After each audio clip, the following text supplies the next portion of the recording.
इस कार्यक्रम के निमित्त पधारे पूज्य महाराज जी को अपने पुष्पहार अर्पित करके स्वागत अभिनंदन वंदन करते हुए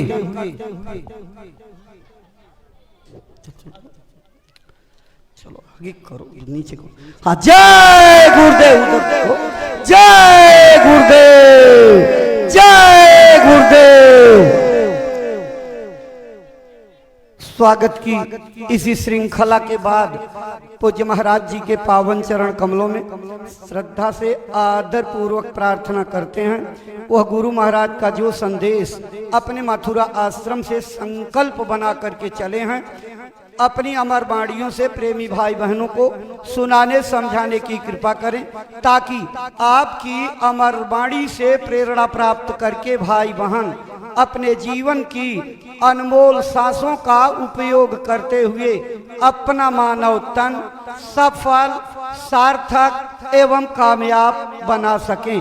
परम श्रद्धेय पूज्य महाराज जी।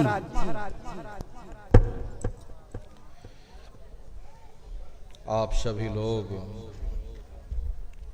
प्रेम के साथ में मालिक के पावन नाम का उच्चारण करेंगे। बोलो जय गुरुदेव, जय गुरुदेव, जय गुरुदेव, जय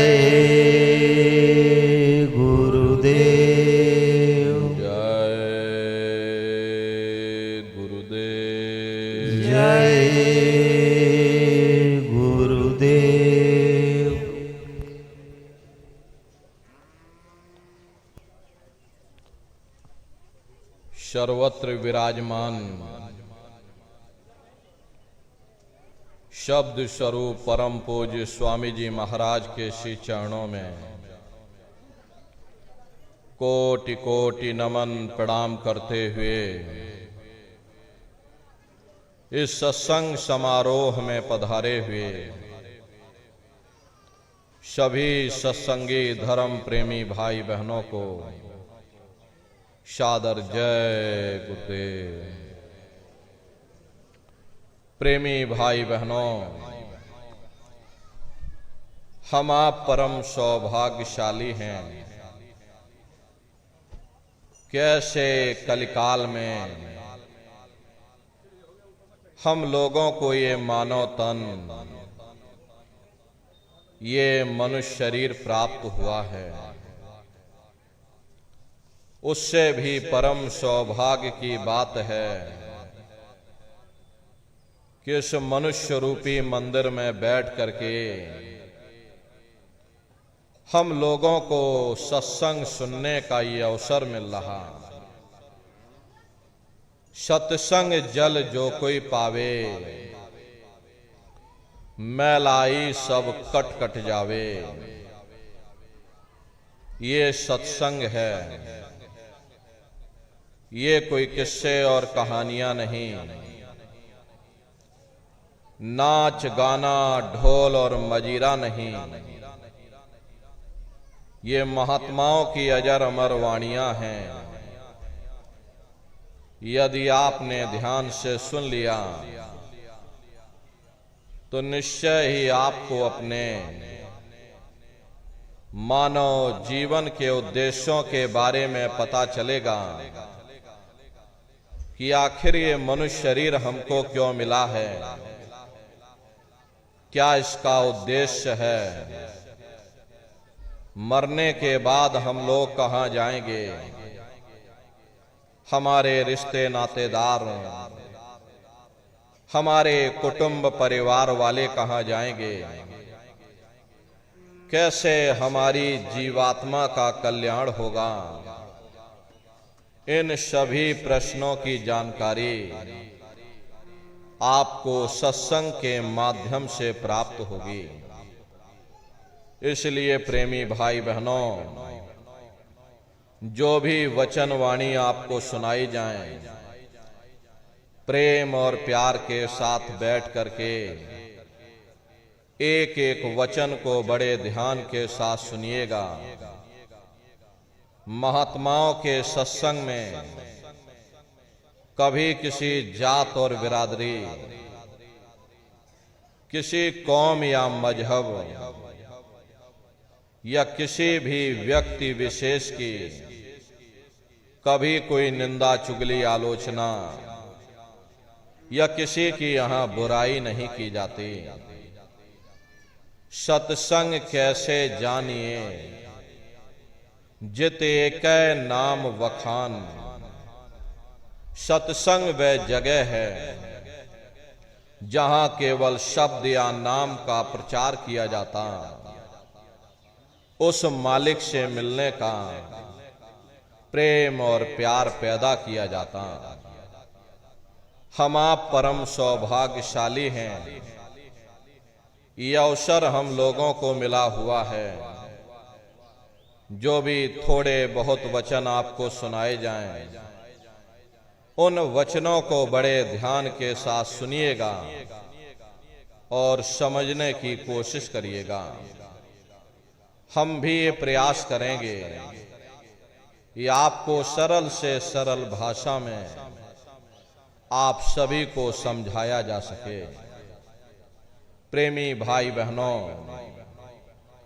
यह मनुष्य शरीर हम लोगों को बड़े सौभाग्य से प्राप्त हुआ है। यह जीवन बहुत अनमोल है। उस परम पिता परमात्मा ने हमको यह जीवन केवल इसीलिए दिया है ताकि हम जीते जी उस प्रभु की भक्ति करके अपनी जीवात्मा का कल्याण करा सकें। ये 5 तत्वों का पुतला, ये पंच भौतिक शरीर हम लोगों को एक निश्चित समय के लिए मिला हुआ। एक निश्चित समय को हम आप नहीं जानते हैं, किंतु जिसका ये मकान है, जिसका ये शरीर है, वो अवश्य ही जानता है। और समय पूरा हो जाने पर मकान मालिक जबरदस्ती इस मकान को खाली करवा देगा। उस समय न जमीन जायदाद काम आएगी, न ये धन और संपत्ति काम आएगी। जीवात्मा को निकाल करके इस शरीर से बाहर कर दिया जाएगा। ये शरीर हमारा आपका यहीं जमीन पर धड़ाम से गिर पड़ेगा, क्योंकि जीवात्मा के निकल जाने के बाद में ये शरीर सिर्फ एक माटी का पुतला है, उससे ज्यादा कुछ भी नहीं। आप इस मिट्टी के पुतले को ले जाकर शमशान भूमि पर जला करके राख कर दोगे। हमारा आपका नाम, हमारी आपकी जात और बिरादरी उसी शमशान भूमि पर जल करके राख हो जाएगी। प्रेमी भाई बहनों, इस दुनिया में हित मित भाई बंधु, रिश्ते नातेदार, कुटुंब परिवार वाले, इनमें से कोई भी चीज तुम्हारी जीवात्मा को इस अधोगति से बचा नहीं सकती। हम कौन हैं, हम कहां से आए हैं और हमें जाना कहां है, ये मानव मात्र के लिए एक कठिन प्रश्न बना हुआ है। इस प्रश्न का हल तब तक नहीं होगा जब तक इस धराधाम पर कोई संत महात्मा फकीर ना मिल जाए। इसीलिए वह मालिक अति दया और कृपा करके संतों महात्माओं को धरती पर भेजते हैं और संत महात्मा फकीर यहां पर आकर के हम जीवों को समझाने की कोशिश करते कि भाई हम आए वही देश से जहां तुम्हारो धाम, तुम सबको घर पहुंचावना एक हमारो काम।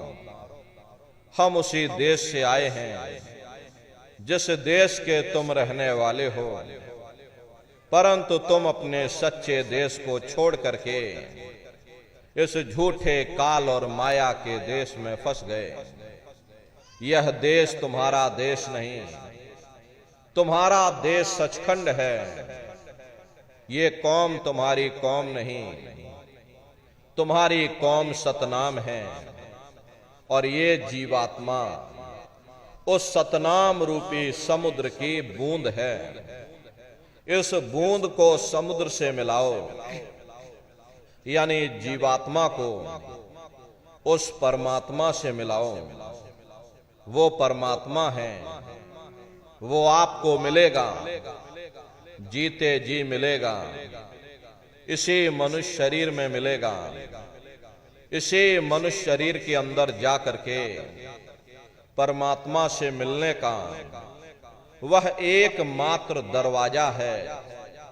उस दरवाजे का भेद केवल संतों महात्माओं को ही प्राप्त है। ये दुनिया के लोग, दुनिया की आवाम जनमानस दुनिया के ज्ञान को पढ़ करके अहंकार में डूबे रहते हैं कि हमसे बड़ा कोई ज्ञानी यहां नहीं है। लेकिन उनको ये नहीं मालूम, जहां ये दुनिया का ज्ञान समाप्त होता है, उसी के सिर की चोटी से ये आध्यात्मवाद, आत्मा और परमात्मा का ये गुण ज्ञान रहस्य विज्ञान प्रारंभ होता। उस विज्ञान को पाने के लिए सबसे पहले यह जरूरी है कि पहले आप लोग मानवतावादी बनो। मानव धर्म और मानव कर्म को अपनाओ। अरे मानव धर्म क्या है? इंसान इंसान के काम आवे, एक दूसरे की निस्वार्थ भाव से सेवा करे, सत्य दया अहिंसा परोपकार आदि गुणों को अपने जीवन में उतार करके और किसी संत महात्मा की खोज करके उनके बताए हुए रास्तों पर चल करके उस मालिक की भक्ति करके अपनी जीवात्मा का कल्याण करा ले। यही इंसान का सबसे बड़ा मानव धर्म है। लेकिन आज इस कलिकाल में ये दुनिया की आवाम जनमानस इंद्रियों के भोग और वासनाओं में, शराबों और कबाबों में, मांस और मदिरा में सुख ढूंढने की कोशिश कर रही। ये चरित्र पतन जैसे कार्यों को अपना करके ये आवाम जनमानस कैसे सुखी हो सकती? पहले अपने चरित्र जैसे धन को इकट्ठा करो, क्योंकि चरित्र ही सब कुछ है। चरित्र ही मानव धर्म की पूंजी है। ये दुनिया भर के रगड़े झगड़े, पिता पुत्र में लड़ाई, आदमी औरत में लड़ाई, घर परिवार में लड़ाई, समाज में लड़ाई, जातियों में लड़ाई, मुल्क में लड़ाई। हरे नारियों, ये इंसानों का काम नहीं है, ये हैवानों का काम है। इसलिए पहले आप इंसान बनो, चरित्रवान बनो, महात्माओं के नजदीक आओ। वे जो दया का प्रसाद दें, उसे खुशी खुशी लेकर के अपने निज घर को जाओ, जहां न फिर जन्मना है और ना ही फिर मरना है।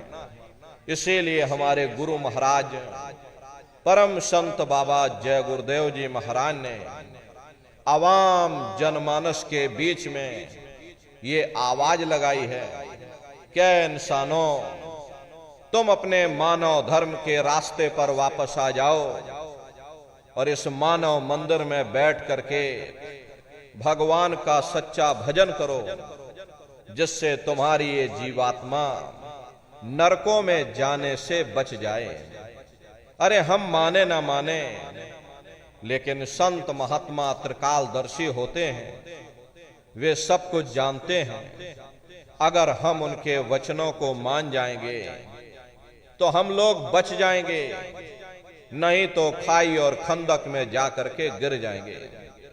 इसीलिए अभी वक्त है उस मालिक से सच्ची प्रार्थना करने का, भगवान के सामने अपने गुनाहों की माफी मांगने का, धर्म मजहब के नाम पर लड़ने झगड़ने का नहीं, जात बिरादरी के नाम पर लड़ने झगड़ने का नहीं। अरे हमने बहुत लड़ लिया, बड़े बड़े झगड़े और फसादें की, बड़े बड़े नुक्ताचीनी की, सिवाय नफरत के हमको क्या मिला। नफरत की ऐसी ज्वाला जली जिसमें घर जल गया, परिवार जल गया, समाज जल गई, जातियां जल गईं, अब सारा देश जल उठा। इसीलिए सारी मानवता बहुत थक गई। हर कोई ऐसी छांव चाहता है जहां उसे ठंडक मिले, शांति और सुकून मिले, और ये सब वहीं मिल सकते हैं जहां शांति के संदेश होते, सुकून के संदेश होते, मानव धर्म और मानव कर्म के संदेश होते। और ये संदेश केवल संत महात्मा फकीर देते हैं, जो समदर्शी होते हैं, जो समस्त जीवों के अंदर उस प्रभु के अंश को देखते हैं। ऐसे समदर्शी उन महात्माओं की खोज करो। ये मत देखना कि महात्मा किस जाति के हैं, महात्मा किस बिरादरी के हैं। अरे जातियां कर्म के अनुसार बनाई गई, जन्म के अनुसार नहीं। मनुष्य की एक ही जाति है, वो है मानव जाति। और इसी मानव जामे में बैठ करके हमें उस मालिक की भक्ति करनी है।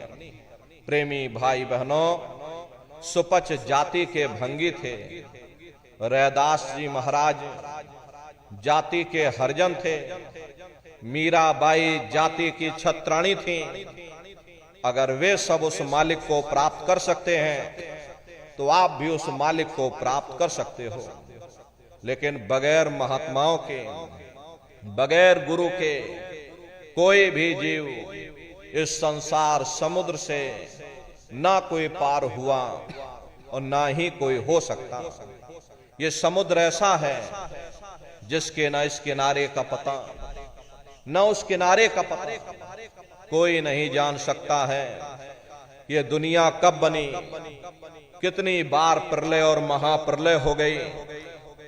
लेकिन इतना जरूर मालूम है, जिस दिन से दुनिया बनी है हम लोग यहीं पर भटका खा रहे हैं। अगर इधर से हवा चली, नैया हमारी उधर चली गई, और कहीं उधर से हवा चल गई, हमारी नैया डगमगाते हुए इधर चली गई। न जाने कितने युग और कल्प बीत गए, लेकिन हमारे जीवन की नैया आज तक इस भव सागर से किनारे नहीं लगे। इसलिए न नारियों, सौभाग्य से वक्त का इतना बड़ा वरदान आपको मिला, ये मानव तन आपको मिल गया। न जाने किस महात्मा की दया हो गई, न जाने कौन से जन्म जन्मांतरों के शुभ पुण्य कर्म उदय हो गए, जो आपको ये मनुष्य शरीर मिल गया। अरे अब की बार ये मौका तुमको मिल गया है, मिली नरदेह यह तुमको। और बनाओ काज कुछ अपना, और पचो मत आ इस जग में, जानियो रैन का सपना। प्रेमी भाई बहनों, जैसे रात में हम लोग स्वप्न देखते हैं, हालांकि उस समय पर हमें स्वप्न सच मालूम पड़ता है, असली प्रतीत मालूम होता है। लेकिन जब हम लोग सुबह उठते हैं, जब हमारी आंखें खुलती हैं, तब हमें होश आता है कि नहीं भाई, हम तो स्वप्न देख रहे थे, ये सब भ्रम है। ठीक उसी प्रकार से ये दुनिया भी 10, 20, 100 साल का स्वप्न है। अब आप कहोगे हम जाग रहे हैं, परंतु प्रेमी भाई बहनों, ऐसा हरगिज नहीं है जिस दिन मौत का वक्त आएगा, अरे हम लोग रोएंगे, हाय हाय करके चिल्लाएंगे कि हाय हमने सारी जिंदगी यूं ही स्वप्न में गुजार दी, जागने का समय तो अभी आया था, जो कुछ करना था अभी करना था। लेकिन प्रेमी भाई बहनों, अब पछताए होत क्या जब चिड़िया चुग गई खेत। महात्मा प्रेम से जीवों को समझाते हैं कि भाई देह और गृह सब झूठा, और भरम में काहे को खपना, ये घर बार हमारा अपना नहीं, अरे पराया देश है, ये शराय खाना है, ये मुसाफिर खाना है, ये शरीर भी तुम्हारा अपना नहीं, ये भी काल का पिंजरा है, किराए का मकान है, पराया मकान है। अरे किसी को 40-50 साल के लिए मिला, किसी को 80-90-100 साल के लिए मिल गया। जितने जितने श्वास उस मालिक ने बख्शे हैं, उसे खर्च करने के बाद में हमें शरीर को यहीं छोड़ जाना। श्वास दुधारा नित्य ही जारी, एक दिन खाली चाम। प्रेमी भाई बहनों, एक तालाब पानी से चाहे कितना भी क्यों ना भरा हो, आप एक छोटी सी नाली काट कर खोल दीजिए, तालाब में छोटा सा छेद कर दीजिए, तो सारा पानी ही तालाब से बाहर निकल जाएगा। ठीक उसी प्रकार से तुम्हारा ये शरीर भी श्वासों का भंडार है, और जब तक श्वासों का भंडार जारी है, हम दुनिया के काम काज में फंसे हुए, दुनिया के कारोबार में हम आप उलझे हुए। लेकिन जिस वक्त ये श्वासों का भंडार खाली होगा, अरे टेलीफोन खड़क जाएंगे, तार पहुंच जाएंगे, संदेश पहुंच जाएंगे, सब रिश्ते नातेदार, सब कुटुंब परिवार वाले, सब अड़ोस पड़ोस वाले मिनटों सेकंडों में इकट्ठा हो जाएंगे।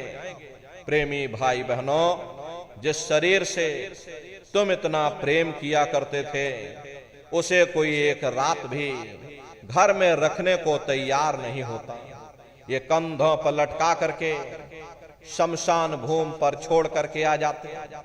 हिंदू लोग तिनका तोड़ाते हैं, जैसे तिनका टूट गया तेरा मेरा रिश्ता नाता टूट गया। मुसलमान, सिख, ईसाई लोग खाक की मिट्टी कब्र में डाल देते, जो मेरे लिए खाक की मिट्टी है वह मेरे लिए तू है। अरे मामूली कष्ट नहीं होता, मौत के समय में घन घोर पीड़ा होती है। जन्मत मरत दुसह दुख होई, सहजो बाई ने बयान किया है कि सहजो मौत आईया, अंगे अंग दिया तोड़, और हिया जरे छाती फटे, उठे पीर घन घोर। गुरु महाराज सत्संग में फरमाते थे, जैसे 1 लाख बिच्छू एक साथ मिल करके हमारे शरीर पर डंक मारे, उससे भी लाखों करोड़ों गुना ज्यादा मौत के समय में दर्द होता है। प्रेमी भाई बहनों, जब मृत्यु आती है तो किस तरह से प्राण निकलते हैं, प्राणों के निकलने की क्या प्रक्रिया होती है, पहले उसे आप अच्छी तरह से समझ लीजिए। सिमटत भास श्वास उठ जावे, और प्राण पति जम सिमट समावे, उस समय हमारी ये श्वासें रुक जाती, शरीर की चेतना नीचे से सिमटने लगती है। तो सबसे पहले गुदा चक्र टूटता है, क्योंकि गुदा चक्र में पृथ्वी का वास होता है। गुदा चक्र टूट करके ऊपर इंद्री चक्र में समा जाता है। इंद्री चक्र में जल का वास होता है, यानी जल ने पृथ्वी को घोल दिया। फिर जब इंद्री चक्र टूटेगा तो ऊपर नाभि चक्र में समा जाएगा। ये नाभि चक्र में अग्नि का वास होता, यानी अग्नि ने फिर जल को सुखा दिया। ये नीचे से सिमटाव होता है, नीचे से ऊपर की ओर सिमटाव होता है। पैरों के तलवे से लेकर के ये सिर की चोटी तक सिमटाव होता है। फिर जब ये नाभि चक्र टूटेगा तो ऊपर हृदय चक्र में समा जाएगा। हृदय चक्र में वायु का वास होता है, यानी वायु ने अग्नि को अपने में समाहित कर लिया और इस तरह से वायु ऊपर आकाश मुड़ गई। ये आंखों की पुतलियां ऊपर पलट जाती हैं, मुंह खुला का खुला रह जाता है। अरे महात्मा कहते हैं, जब यह कर्म कलाय उपजावे और बुद्ध सुरत की आन दबावे, जब यह जीवात्मा पांचों तत्वों को लांग करके जल पृथ्वी अग्नि वायु आकाश पांचों तत्वों को लांग करके ऊपर आती है तो काल दाढ़ में आन दवानी, और जब ढर के नैनन से पानी, जब काल अपनी दाढ़ में दबाता है उस समय नेत्रों से पानी निकलता, इंद्रियां टूट टूट करके चकनाचूर हो जाती, सब नाथ रिश्तेदार खड़े रह जाएंगे, भाई बंधु सब देखते रह जाएंगे। अरे लगे टकटकी दिखे न भाई, वाही समय को करे सहाई। उस समय मरने वाला टकटकी लगाकर देखता है कि कोई मेरी मदद कर दे, कोई मेरी सहायता कर दे, अरे कोई मुझे बचा ले। लेकिन प्रेमी भाई बहनों, सब नात रिश्तेदार खड़े रह जाते हैं, भाई बंधु सब देखते रह जाते हैं, डॉक्टर वैद्य हकीम सब आपको घेरे रह जाते हैं, लेकिन उस समय आपको कोई बचा नहीं पाता। जम के दूत घेर चौफेरा और निक्षय प्राण छोड़ के डेरा।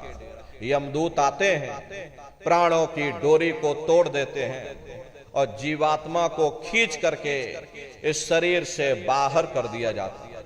और जैसे ही जीवात्मा शरीर से अलग हुई, ये शरीर हमारा मिट्टी हो जाता है। और इस मिट्टी को ले जा करके तुम शमशान भूमि पर जला करके राख कर देते हो। हाड़ जले जैसे लाकड़ी, केस जले जैसे घास, और एक कंचन जैसी काया ढह गई और कोई ना आवे पास। ये कहानी हमारी आपके यहीं समाप्त हो गई। ये जात बिरादरी के रगड़े झगड़े, ये नाम, ये रुतबा, ये शानो शौकत, ये पद और प्रतिष्ठा, ये प्रधानी और ये कलेक्टरी, ये सब तुम्हारी यहीं समाप्त हो गई।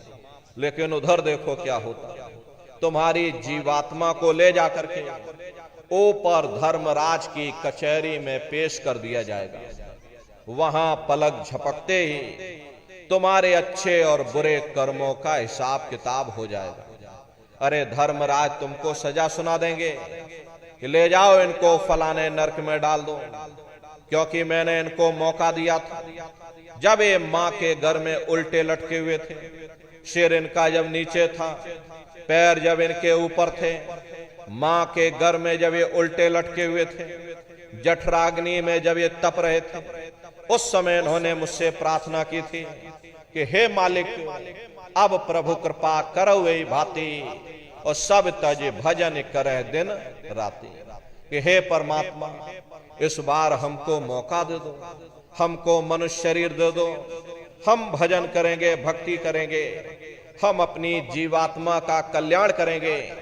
तो मैंने इनकी प्रार्थना को स्वीकार कर लिया और इनको मैंने सुंदर सा ये मनुष्य शरीर दे दिया और कह करके मैंने भेजा था कि भाई ये मनुष्य शरीर ये किराए का मकान है, ये तुम्हारा अपना नहीं है। अगर ये तुम्हारा अपना होता तो हमेशा तुम्हारे पास रहता। ये तुम्हारा अपना नहीं, ये मैंने तुमको कुछ समय के लिए किराए का ये मकान दिया है। हाँ, तुम अपनी जीवात्मा को मेरे किराए के मकान में बैठा करके मालिक की भक्ति करके समय रहते अपनी जीवात्मा को जगा लेना, अपनी जीवात्मा का कल्याण करा लेना। अरे मैंने कुछ समय के लिए तुम सबको ये किराए का मकान दिया है और जब समय पूरा होगा तो मैं अपने सिपाहियों को ऊपर से भेजूंगा और उस समय पर तुम मेरे किराए के मकान को खाली कर देना। लेकिन इतना ध्यान रखना, जैसा साफ सुथरा मैंने तुमको ये किराए का मकान दिया, वैसा ही साफ सुथरा तुम मुझको वापस लौटाना। लेकिन इस किराए के मकान में बैठ करके इन्होंने बुरे खोटे पाप कर्म कर डाले। मेरे किराए के मकान को इन्होंने अपने कर्मों से गंदा कर दिया, इसलिए कर्मों की सजा इनको मिलेगी। ले जाओ इनको फलाने नरक में डाल दो। अरे महात्मा कभी झूठ नहीं बोलते। महात्माओं ने जब साधना किया, साधना करके जब ऊपर गए और ऊपर जा करके जब उन्होंने अपनी दिव्य दृष्टि से उन नरकों का हाल देखा, तो हमारी आपकी जानकारी के लिए उन्होंने धर्म ग्रंथों में लिख दिया कि लोह के खम्भ तपत के माही, और जहां जीव को ले चिपटाई वहां बड़े बड़े लोहे के खंभे अग्नि से धधक धधक कर लाल हो रहे। ऐसे खोटे जीवों को उन्हीं खंभों के ऊपर लिटा दिया जाता। अरे जीव हाय हाय करके चिल्लाता है, तड़फ तड़फ जीव जुलम बुखारी, और तपत खंभ दुखी उपजे भारी। असहनी वेदना होती है, असहनी दुख और दर्द होता है। जीव वहां रोता और चिल्लाता रहता। लाखों लाख जोजन मील तक तुम्हारे रोने चीखने चिल्लाने की आवाज उन नरकों से होकर के गुजरती है। लेकिन प्रेमी भाई बहनों, वह कोई तुम्हारी पुकार सुनने वाला नहीं, कोई तुम्हारी दर्द भरी आवाज को सुनने वाला नहीं। ये दुर्दशा क्यों हो गई? क्योंकि हम लोग मनमुखी हो गए, मन के कहे पर चलने लग गए। मन के कहे पर चल करके बुरे खोटे पाप कर्म करने लग गए। कर्मों का ये जखीरा अंबार के अंबार हमने अपने सिर पर लाद लिए। आज उन्हीं कर्मों का हम आप भोग पा रहे। अरे महात्मा कहते हैं कि नर के अनेक और हैं, कहां लगे कहूं बखान, दुख भोगते यह जीव जो जाने जो भोग समान। कहते भाई एक नरक नहीं, ऐसे वहां पर अनेकों अनेक नरक बने हुए। गरुड़ पुराण में 36 प्रकार के नरकों का वर्णन किया गया। कुंभी नरक निदान्य है, पड़े जीव जग जाए, सिर समेत डूबा रहे और सदा नरक के माही। कुंभी कहते हैं घड़े के आकार का बड़ा विशाल नरक वहां बना। दुनिया भर का मवाद उसमें भरा, बड़ी भारी बदबू उसमें से आती, जीवों को ले जाकर उसी में डाल दिया जाता। कुंभी नरक कल्प लो वासा, और मुख में नरक नाक में श्वासा। कल्प लो वासा यानी 1000 चौकड़ी युग का एक कल्प होता है, और कल्प लो वासा यानी युगों युगों तक ये जीव नरकों की सजा को भोगता रहता। और नरकों की सजा भोगने के बाद में इन्हीं जीवों को सीधे मनुष्य शरीर नहीं दिया जाता, बल्कि ले जाकर के 4 खान 84 लाख योनियों में डाल दिया जाता है। जैसे बच्चा होता है, अब बच्चा पहले कक्षा 1 पास करेगा, फिर कक्षा 2 में जाएगा। ऐसे ही प्रेमी भाई बहनों, वहां पर भी पूरा चैनल बना हुआ। नरकों की सजा भोगने के बाद में इन्हीं जीवों को 4 खान 84 लाख योनियों में डाल दिया जाता है। ये 4 खान 84 लाख योनियां ये कोई मामूली योनियां नहीं होती। 4 खान का मतलब होता है अंडज पिंडज उपमज स्थावर, ये 4 खाने होती हैं। पहली श्रेणी तो इन पेड़ पौधों की आती है जिनके अंदर पानी का तत्व मौजूद होता है। कभी ये भी मनुष्य हुआ करते थे, लेकिन आज अपने कर्मों का ये भोग पा रहे हैं। एक जगह पर बेचारे पेड़ बनके खड़े हुए। दूसरी श्रेणी कीड़े मकोड़ों की आती है जिनके अंदर पृथ्वी और अग्नि का तत्व मौजूद होता है। तीसरी श्रेणी पंछियों की आती है। चौथी चौपाए जानवरों की आती है, और 5वीं स्वयं इंसानों की आती है, जिसके अंदर 5 तत्व जल पृथ्वी अग्नि वायु आकाश 5 तत्व मौजूद होते हैं। प्रेमी भाई बहनों, ये 4 खाने हैं, इनकी अलग अलग कुल 84 लाख योनियां होती हैं। अब आप पेड़ पौधों को ही देखिए, तो ये आम का पेड़ अलग है, नीम का पेड़ अलग है, पीपल का पेड़ अलग है, ऐसे अलग अलग प्रजातियों के कीड़े मकोड़े, अलग अलग प्रजातियों के पशु और पंछी, कुल मिलाकर के 84 लाख योनियां हैं। हम दुनिया के जीव नरकों की सजा भोगने के बाद में इन्हीं 84 लाख योनियों में डाल दिए जाते हैं। अरे मामूली कष्ट नहीं होता। हमको आपको गर्मी लग गई तो हम लोग देखो छाया में आ गए, सर्दी लग गई कंबल रजाई ओढ़, भूख लग गई भोजन कर लिया, बीमार हो गए अस्पतालों में चले गए, अपना अपना इलाज करवा लिया। लेकिन देखो इन जानवरों को, क्या गर्मी, क्या सर्दी और क्या बरसात, एक एक रोटी के टुकड़े के लिए बेचारे दर बदर रोड पर भटकते रहते। किसी का हाथ कट गया, किसी का पैर कट गया, किसी को आपने जीते जी काट डाला, मुर्गी की पकड़ करके गर्दनी घुमा डाली। अरे उनको भी दर्द होता है, उनको भी तकलीफ होती है, लेकिन वे बेचारे बेजुबान हैं, कुछ बोल नहीं पाते हैं, कुछ बता नहीं पाते हैं। हम लोगों के अंदर ये जुबान है, हम लोग बोल बता देते हैं, वे सिर्फ रोते और चिल्लाते रहते। अरे कौन उनकी पुकार सुनने वाला, कौन उनकी दर्द भरी आवाज को सुनने वाला, कौन सी अदालत में जाकर के वे बेचारे दरवाजा खटखटाएं, या कौन मजिस्ट्रेट उनकी फरियाद को सुनेगा। प्रेमी भाई बहनों, कोई सुनने वाला नहीं। अरे कई जन्म भय कीट पतंगा, और कई जन्म भय मीन कुरंगा, कई जन्म पंखी सर्पयो, कई जन्म है वर वृक्ष जोयो, मिल जगदीश मिलन की वरिया, चिरंकार यह देश सजरिया।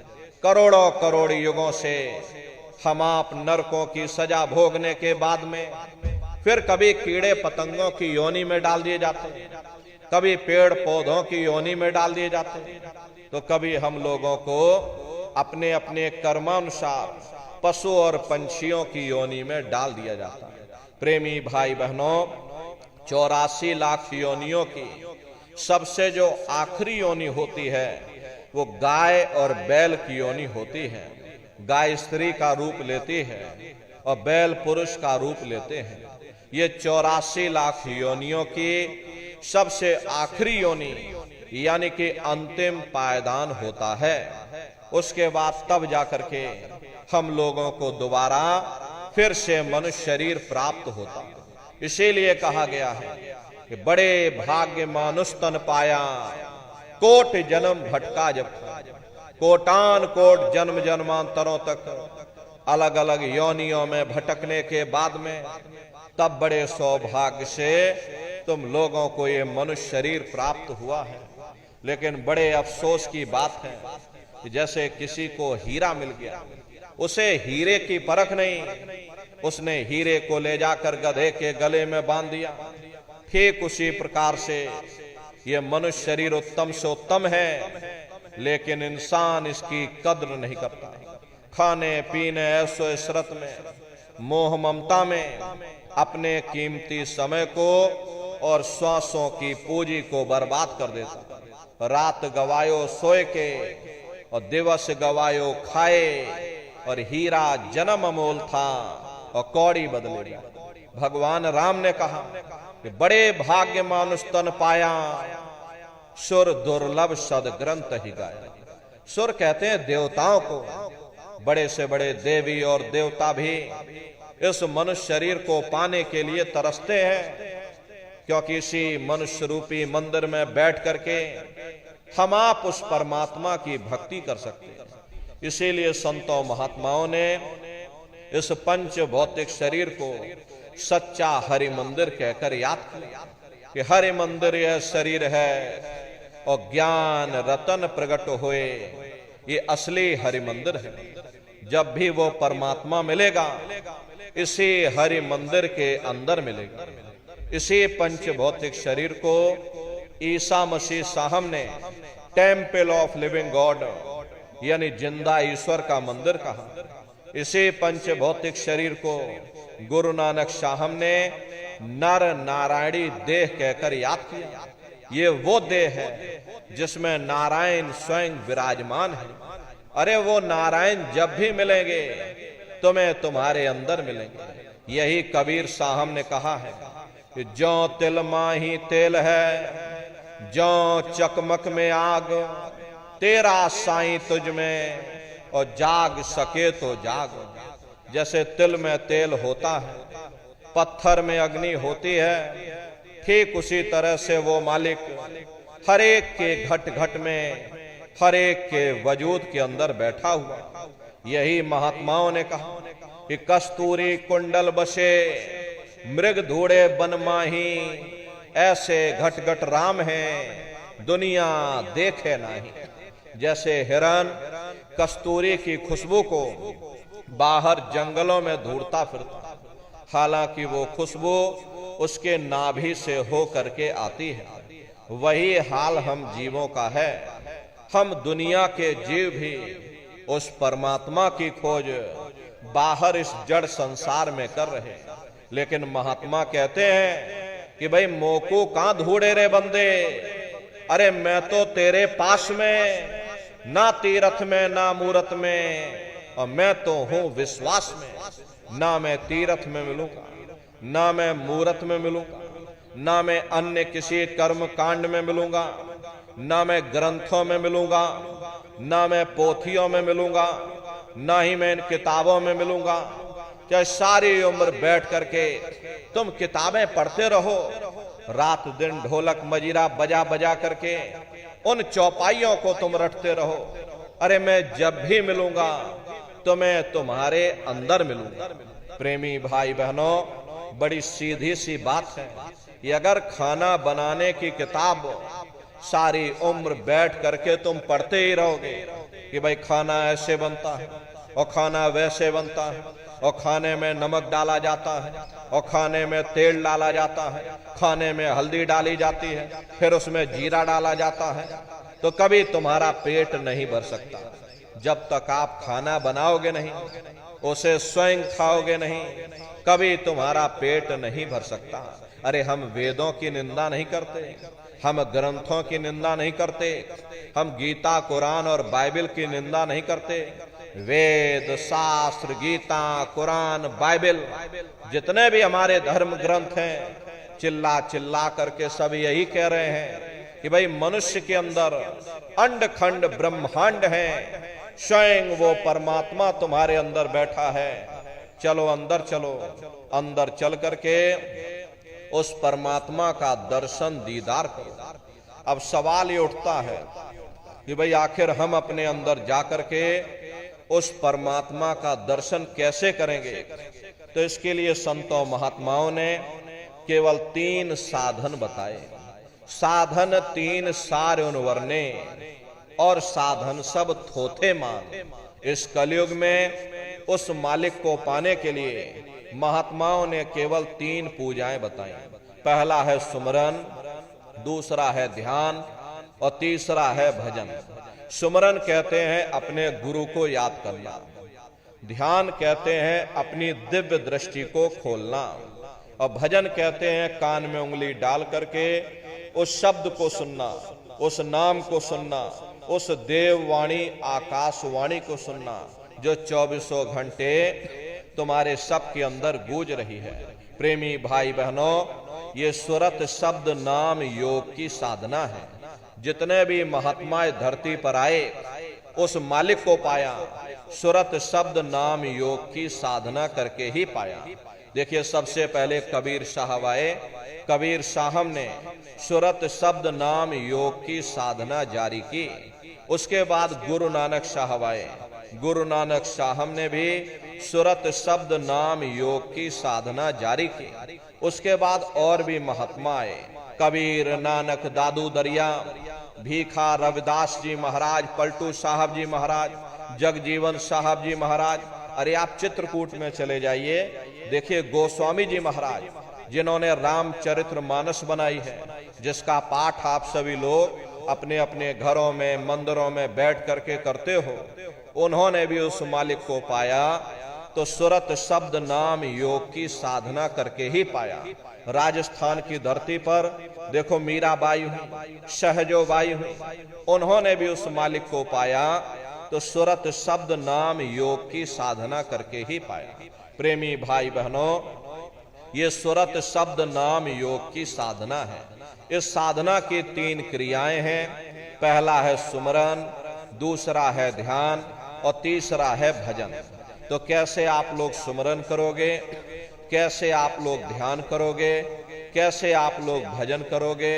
बहुत से नए प्रेमी भाई बहन यहाँ बैठे हुए हैं, तो सुमरन ध्यान और भजन कैसे कैसे करना है बैठ करके आप सभी लोग अच्छी तरह से समझ लेना और फिर घर पर जा करके पूजा करिएगा। तो सबसे पहले सुमरन कैसे किया जाएगा? सुमरन करने के लिए एक माला आप लोग ले लेना।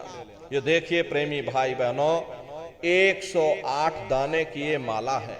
अपने अपने घरों में बैठ करके बाहर से अपनी आंखों को बंद कर लेना और दोनों आंखों के मध्य भाग में अपने ध्यान को रोक करके और दाने दाने पर जय गुरुदेव नाम का जाप करिएगा। हर दाने पर जय गुरुदेव नाम, हर दाने पर जय गुरुदेव नाम, जय गुरुदेव जय गुरुदेव जय गुरुदेव जय गुरुदेव, कुल 108 बार करिएगा। दोबारा इसी जगह फिर वापस आ जाओगे। जब आप जय गुरुदेव नाम का उच्चारण करोगे तो दोनों आंखों के मध्य भाग में अपने ध्यान को रोक करके और दाने दाने पर जय गुरुदेव नाम का उच्चारण करिएगा। जिसको आप याद कर रहे हो, एक समय ऐसा आएगा वो अंतर में तुम्हारे सामने प्रकट हो जाएगा। उसके स्वरूप को देख लेना, फिर उसी के स्वरूप को याद करके जय गुरुदेव नाम का सुमरन सभी नए प्रेमी भाई बहन करिएगा। दूसरी बार फिर यहीं से जय गुरुदेव नाम का सुमरन, तीसरी बार फिर यहीं से जय गुरुदेव नाम का सुमरन, इस तरह से कुल 8 बार जय गुरुदेव नाम का सुमरन सभी नए प्रेमी भाई बहन करिएगा। और 8 बार करने के बाद में ये माला आप रख देना। प्रेमी भाई बहनों, ये जय गुरुदेव नाम किसी साधारण इंसान का नाम नहीं, ये स्वयं उस अनामी महाप्रभु का नाम है। समय समय पर संत महात्मा फकीर अपने अपने समय पर आकर के अपनी साधना के द्वारा उस मालिक के नाम को जगाते हैं, उस मालिक के नाम को सिद्ध करते हैं। जैसे कबीर साहब आए, कबीर साहब ने साहिब नाम सिद्ध किया। गुरु नानक साहब आए, गुरु नानक साहब ने वाह गुरु नाम सिद्ध किया। गोस्वामी जी महाराज आए, गोस्वामी जी महाराज ने राम नाम सिद्ध किया। मीराबाई आई, मीराबाई ने गिरधर नाम सिद्ध किया। सूरदास जी महाराज आए तो सूरदास जी महाराज ने श्याम नाम सिद्ध किया। इसी तरह से हमारे गुरु महाराज जय गुरुदेव नाम सिद्ध करके गए। जय गुरुदेव नाम का जहाज लगा कर गए। अगर ये जहाज पर सारी दुनिया बैठेगी, ये जहाज सारी दुनिया को पार करेगा। नए जीवों के लिए नामदान को और सरल से सरल किया गया। एक है साध है सब सद है और सब साध है सब जाए। पहले अपने गुरु की उंगली पकड़ लो, क्योंकि गुरु तुम्हारा सच्चा रहबर है। गुरु बिन भव निज तरह न कोई, बगैर गुरु के तुम्हारी ये जीवात्मा इस भव सागर से पार नहीं जा सकती। गुरु गोविंद दो खड़े और काके लागू पाई, बलिहारी गुरु आपने जिन गोविंद दियो बताई। महिमा उन्हीं की है जिन्होंने उस गोविंद को लखा दिया। इस संसार में हमारे 3 तरह के गुरु होते हैं। पहले गुरु हमारे माता पिता होते हैं, जो हमें जन्म देते हैं, हमारा पालन पोषण करते हैं, बचपन से हमारे अंदर संस्कार डालते हैं। ये माता पिता हमारे पहले गुरु होते हैं। दूसरे गुरु हमारे शिक्षक होते हैं, जो हमें स्कूलों में कॉलेजों में हमें जो भौतिक ज्ञान देते हैं, ये हमारे दूसरे गुरु होते हैं। और तीसरे हमारे आध्यात्मिक गुरु होते, जो हमारी जीवात्मा को इस भव सागर से पार ले जाते हैं। इसीलिए कहा गया है कि गुरुर ब्रह्मा गुरुर विष्णु गुरुर देवो महेश्वरा गुरुर साक्षात पर ब्रह्मा तस्मै श्री गुरुवे नमः। तीन लोक नौ खंड में गुर से बड़ा न कोई, करता करे न कर सके और गुरु करे सो होई। इसलिए प्रेमी भाई बहनों, साधना करने से पहले जय गुरुदेव नाम का सुमरन सभी नए प्रेमी भाई बहन करिएगा। और सुमरन करने के बाद में फिर आप लोग ध्यान पर बैठिएगा। दूसरा है ध्यान। ध्यान कहते हैं दृष्टि को एकाग्र करना, अपनी दिव्य दृष्टि को खोलना, अपने शिव नेत्र को खोलना, अपने तीसरे नेत्र को खोलना। तो कैसे आप लोग ध्यान करोगे, जरा अच्छी तरह से आप लोग समझ लीजिए। अपने अपने घरों में पलथी मार करके बैठिएगा। शरीर को टाइट मत करना। बहुत से प्रेमी ये गलती कर देते हैं कि ध्यान के समय पर अपने शरीर को बिल्कुल टाइट कर देते। यदि आप अपने शरीर को टाइट कर दोगे तो शरीर आपका थक जाएगा, फिर शरीर ढीला पड़ जाएगा, फिर जैसे के तैसे हो जाओगे। इसलिए पहले से ही अपने शरीर को बिल्कुल ढीला छोड़ देना। जितना आराम से आप बैठोगे उतना आपके लिए अच्छा रहेगा। तो अपने अपने घरों में पलथी मार करके ढीले बदन से आराम से बैठ जाना। ये बाहर से अपनी आंखों को बंद कर लेना और दोनों आंखों के मध्य भाग में दूर सामने देखिएगा। सामने आपको अंधेरा दिखाई पड़ेगा। जब आप अपने बाहर की आंख को बंद कर दोगे और अंतर में सामने देखोगे तो सामने आपको अंधेरा दिखाई देगा। बस उसी अंधेरे में एक जगह पर आप अपनी दृष्टि को रोकिएगा। होशियारी यही रहे ये आंखों की पुतलियां हिलने ना पाए। शुरुआती समय में ये आंखों की पुतलियां अंदर अंदर हिलेंगी, लेकिन जब आप रोज रोज अभ्यास करोगे, करत करत अभ्यास ते जड़ मत हो तो सुजान, जब रोज रोज अभ्यास करोगे तो आंखों की पुतलियां हिलना बंद हो जाएंगी। तो दूर सामने अंधेरे में एक जगह पर आप अपनी दृष्टि को रोकिएगा या उस अंधेरे को लगातार देखते रहना। दृष्टि अपने आप अंधेरे में रुक जाएगी। उस समय किसी के बारे में सोचना नहीं, किसी के बारे में विचार मत करिएगा। शून्य होकर के, शांत चित्त होकर के बस सामने उस अंधेरे को लगातार देखते रहो। देखते देखते देखते देखते एक समय ऐसा आएगा कि आपकी दृष्टि उस अंधेरे में रुक जाएगी। और जैसे ही आपकी दृष्टि अंधेरे में रुकेगी तो सुई की नोक के बराबर काले में भी काला बिंदु, बड़ा चमकीला बिंदु होगा, तारे की तरह चम चम चम चम चमकेगा।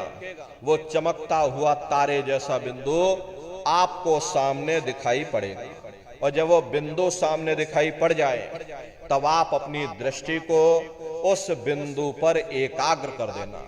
प्रेमी भाई बहनों, जब आप अपनी दृष्टि बिंदु पर एकाग्र कर दोगे तो वही बिंदु दरवाजा है। उसी को हरि का द्वार कहा गया। हरिद्वार है, बहुत विशाल वो दरवाजा। ये संसार कुछ नहीं है। ऐसे लाखों संसार इकट्ठे करके एक साथ दरवाजे के अंदर डाल दो, पता तक नहीं चलेगा। इतना विशाल वो हरि का द्वार तुम्हारे सब के अंदर बना हुआ है। एक छोटे से बीज को लेकर के हम आपसे कहें कि इस बीज के अंदर बहुत बड़ा पेड़ है तो आप भरोसा नहीं करोगे। लेकिन उस छोटे से बीज को जब आप जमीन में गाड़ दोगे, थोड़ा खाद पानी दोगे, वो बीज अंकुरित हो जाएगा। उसमें से विशाल लताएं भी निकलेंगी, विशाल वृक्ष का रूप भी लेगा, उसमें से फल और फूल भी निकलेंगे। इसी तरह से आप सभी के अंदर सुई की नोक के बराबर तारे की तरह छोटे से छोटा चमकता हुआ बिंदु है। उस बिंदु के अंदर बड़े बड़े ब्रह्मांड बसे हुए हैं। वो तारे जैसा चमकता हुआ बिंदु आपको सामने दिखाई पड़ेगा। और जब वो बिंदु सामने दिखाई पड़ जाए तब आप अपनी दृष्टि को उस बिंदु पर एकाग्र कर देना। और जब आप अपनी दृष्टि उस बिंदु पर एकाग्र कर दोगे तो वही बिंदु दरवाजा है। वो दरवाजा खुल जाएगा, ये शिव नेत्र खुल जाएगा, ये दिव्य दृष्टि आपकी खुल जाएगी और आप दरवाजे के अंदर दाखिल हो जाओगे। एक बार प्रेमी भाई बहनों, ये दिव्य दृष्टि खुल जाए, फिर क्या भूत, क्या भविष्य, क्या वर्तमान, कोई भेद आपसे गुप्त नहीं रहेगा। लाखों वर्ष पहले क्या हुआ था, भविष्य में क्या होने वाला है, अरे आप अपने अपने घरों में बैठ करके और ध्यान लगा करके भूत, भविष्य और वर्तमान को देख सकते हो। तो यह है ध्यान करने का तरीका। एक बार फिर से आप लोग समझ लीजिए कैसे आपको ध्यान करना है। अपने अपने घरों में पलथी मार करके बैठ जाना, बाहर से अपनी आंखों को बंद कर देना, दोनों आंखों के मध्य भाग में दूर सामने देखिएगा, सामने आपको अंधेरा दिखाई पड़ेगा। जब आप अपने बाहर की आंख को बंद कर लोगे और अंतर में सामने देखोगे तो सामने आपको अंधेरा दिखाई पड़ेगा। वही अंधेरा पर्दा है, वही अंधेरा दीवाल है। प्रेमी भाई बहनों, वो सामने अंधेरा दिखाई पड़ेगा और जब वो अंधेरा दिखाई पड़ जाए प्रेमी भाई बहनों, तो एक टक हो करके अपनी दृष्टि को उस अंधेरे में रोकने की कोशिश करना। उस समय किसी के बारे में सोचना नहीं, किसी के बारे में विचार मत करना, शरीर को बिल्कुल हिलाना नहीं, सुन्न हो करके बस सामने उस अंधेरे में आप अपनी दृष्टि को रोकिएगा या उस अंधेरे को लगातार देखते रहो तो दृष्टि अपने आप धीरे धीरे अंधेरे में रुक जाएगी। और जैसे ही आपकी दृष्टि उस अंधेरे में रुकेगी तो सुई की नोक के बराबर तारे की तरह चमकता हुआ बिंदु सामने आपको दिखाई पड़ेगा। और जब वो बिंदु सामने दिखाई पड़ जाए तब आप अपनी दृष्टि को उस बिंदु पर एकाग्र कर देना। और जब आप अपनी दृष्टि उस बिंदु पर एकाग्र कर दोगे तो वो बिंदु फट जाएगा, वो दरवाजा खुल जाएगा, ये शिव नेत्र खुल जाएगा, ये दिव्य दृष्टि आपकी खुल जाएगी और आप दरवाजे के अंदर दाखिल हो जाओगे। तो प्रेमी भाई बहनों, ये है ध्यान करने का तरीका। और तीसरा है भजन। गाने बजाने का नाम भजन नहीं है, ये नाच गाना ढोल मजीरा इसका नाम भजन नहीं है। भजन कह तो शब्द को सुनना, उस नाम को सुनना, उस देववाणी आकाशवाणी को सुनना जो 24 घंटे तुम्हारे सबके अंदर गूंज रही है। अरे बाहर से कुछ नहीं लाना प्रेमी भाई बहनों, 24 घंटे वो आकाशवाणी तुम्हारे अंदर गूंज रही है। तो कैसे भजन करोगे जरा अच्छी तरह से समझ लीजिए। ये दोनों उंगली कानों में डाल करके ये कानों को बंद कर लेना। कान इसीलिए बंद किए जाते हैं ताकि बाहर की कोई आवाज हमको सुनाई ना पड़े। अपनी सुविधा से बैठिएगा, कुर्सी पर चाहे कुर्सी पर बैठ जाओ, सोफे पर चाहे सोफे पर बैठ जाओ, या कोई तकिया इस तरह से रख लेना और दोनों कोहनियां रख करके दोनों उंगली कानों में डाल करके ये कानों को बंद कर लेना। अब बहुत सी हमारी माताएं बहनें हैं, बूढ़े बुजुर्ग हैं, अरे भाई आपके घुटनों में दर्द होता होगा या रीढ़ की हड्डी में दर्द होता होगा और आप बैठ करके भजन नहीं कर पाते हो तो आप लेट करके भजन करो। ऐसे सीधे लेट जाओ और लेटे लेटे आंख और कान को बंद कर लेना। मतलब तो आंख और कान को बंद करना है, चाहे आप लेट करके करो या चाहे आप बैठ करके करो।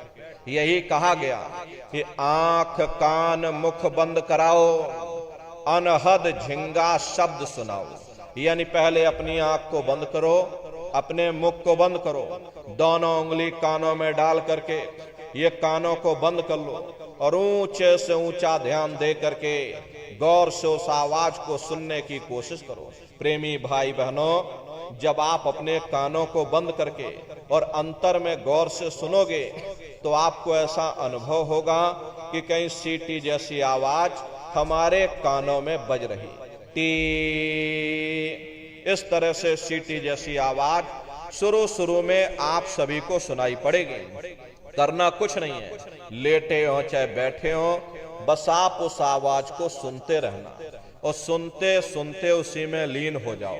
जब आप उसमें लीन हो जाओगे तो कुछ समय बाद में दोबारा आपको अनुभव होगा कि कहीं बड़ी दूर से एक महीन आवाज, घंटे और शंख की आवाज हमारे कानों में बज रही।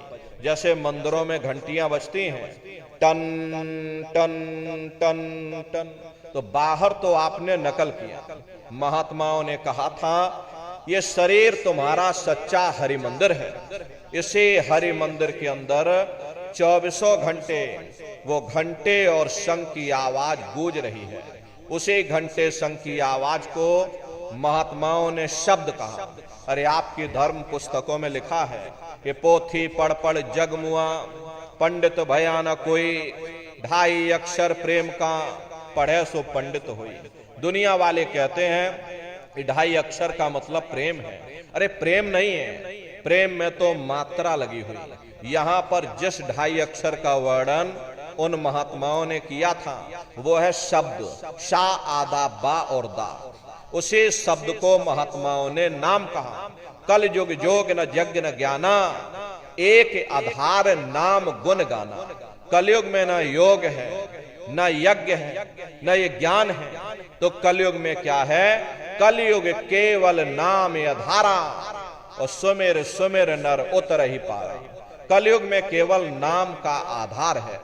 तो उसी घंटे शंख की आवाज को महात्माओं ने शब्द या नाम कहा। उसी घंटे शंख की आवाज को ईसा मसीह साहब ने वर्ड या लागस कहकर याद किया। उसी घंटे शंख की आवाज को गुरु नानक साहब ने अनहद वाणी कहकर याद किया। चीन में जो महात्मा हुए उन्होंने इसको ताओ कहकर याद किया। मुसलमान फकीरों ने इसे कलमा कहकर याद किया। हिंदू महात्माओं ने इसे देववाणी, आकाशवाणी कहकर याद किया। उन अलग अलग महात्माओं ने अपनी अपनी भाषा में हम लोगों को समझाने की कोशिश की कि भाई वो घंटे शंख की आवाज तुम्हारे सबके अंदर गूंज रही है, वो आपको सुनाई पड़ेगी। लेकिन शुरुआती समय में आपको ऐसा मालूम पड़ेगा कि कहीं बड़ी दूर पर घंटियां बज रही, टन टन टन टन, लेकिन सुनाई हरेक को पड़ेगी। प्रेमी भाई बहनों, जब घंटे और शंख की आवाज आपको अपने अंदर सुनाई पड़ने लग जाए, तब आप सीटी की आवाज को धीरे से छोड़ देना और घंटे शंख की आवाज को पकड़ लेना, उसको आप सुनने लग जाना। जब आप उसको सुनने लग जाओगे तो वो आवाज धीरे धीरे बढ़ना शुरू होगी, और बढ़ते बढ़ते इस कदर बढ़ेगी कि आपके रोम रोम में घंटे और शंख की आवाज गूंजने लग जाएगी। बड़ी घनघोर आवाज होती है, बड़ी मधुर वो आवाज होती है कि दुनिया भर के गाने जो आप लोग सुनते हो उस संगीत के सामने ये दुनिया के संगीत कुछ नहीं है। जब आप उस संगीत को सुनोगे इतना भारी आनंद आपके ऊपर छा जाएगा, इतनी खुशी आपको होगी, ऐसा नशा आपके ऊपर चढ़ जाएगा कि आप सारी दुनिया को भूल जाओगे। अरे शंकर भगवान को वही नशा चढ़ा था। शंकर भगवान कोई गांजा भांग नहीं पीते थे, ये तो हमने आपने शंकर भगवान को भी बदनाम कर दिया कि शंकर भगवान गांजा भांग पीते थे तो चलो हम भी गांजा भांग फूकेंगे, और सब के सब गजेड़ी हो गए।